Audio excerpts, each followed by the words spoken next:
Good morning. আর এই দেখো কালকে যে মেহেন্দিটা পরেছিলাম তার রংটা। এখন আমরা রেডি হয়ে গেছি আর এখন আমরা যাচ্ছি পুজো দিতে। এই দেখো বাঞ্জন, শাড়ি পাঞ্জাবি, এখন যাচ্ছি পুজো দিতে। এখন বাজে 11:30। চলো তাহলে মন্দিরে গিয়ে দেখা হচ্ছে।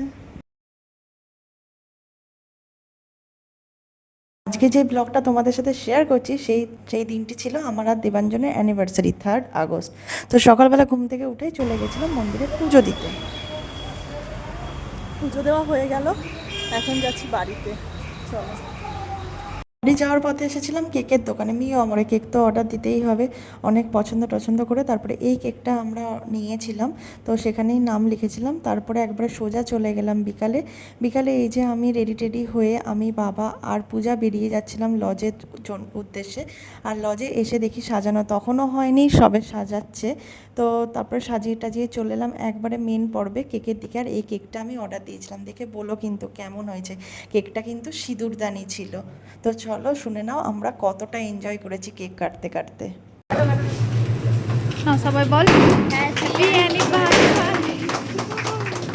আরে মুখে বলো, সবাই মুখে বলো হ্যাপি কেউ বলে না।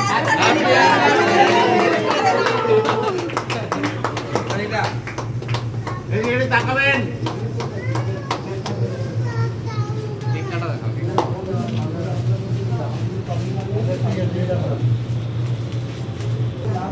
কেক খাবে দাও, কেক খাবে দাও। হ্যাঁ তোলা হচ্ছে, চিন্তা নেই।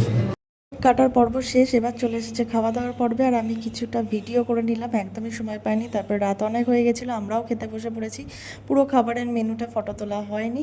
তারপর কিভাবে গিফটগুলো নিয়ে যাব, তাই এটাতে ট্রলি বলছিল পূজা, ট্রলি নাকি পেয়েছে। সত্যি এটা ট্রলি ছিল, তাই ওখানেই গিফটটা খুলে ট্রলির মধ্যে সমস্ত গিফট নিয়ে বাড়িতে এসেছিলাম।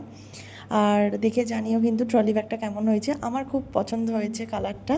বাড়িতে এসে ফ্রেশ হয়ে বসে পড়েছি গিফট খুলতে। আর এখন বাজে রাত 1:45। গিফট খোলার এত তাড়া, কাল অবধি ওয়েট করা যাচ্ছে না। কী কী গিফট পেয়েছি তো দেখতেই হবে।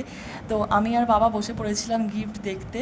তো যে কটা গিফট পেয়েছি প্রত্যেকটা খুব সুন্দর হয়েছে, আমার খুব পছন্দ হয়েছে, বিশেষ করে এই রাধাকৃষ্ণটা। তো তোমাদের কেমন এই ব্লগটা লাগলো তো একটু জানিও।